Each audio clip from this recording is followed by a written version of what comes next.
আমার জীবনে সমস্ত পুরুষদের আমি অসংখ্য ধন্যবাদ দিতে চাই।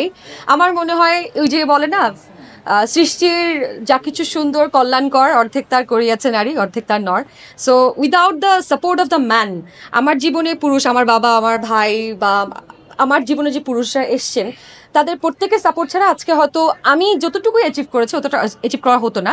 সো প্রত্যেকটা সফল নারীর পেছনে আমার যে বলে না একটা কথা, যে প্রত্যেকটা সফল পুরুষের পেছনে একটা নারী থাকে, আমার মনে হয় প্রত্যেকটা সফল নারীর পেছনেও কোনো না কোনো পুরুষ থাকে।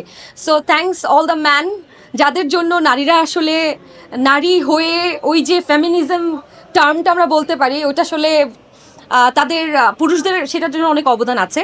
আর ইটস নেভার অ্যাবাউট নারী হিসেবেই নারীত্ব দেখাতে চাই সেটা না। আমার মনে হয় আমরা feminism is all about equality. আমরা শুধুমাত্র নারী হিসেবে অগ্রাধিকার চাই, নো, পুরুষ যতটুকু পায় আমরা অতটুকুই পেতে চাই। আমরা চাই না আমাদের নারী হিসেবে এক্সট্রা কোনো বেনিফিটস দেওয়া হোক, পুরুষও সেই বেনিফিটস পাক যতটা আমরা পাই। সো এই তো।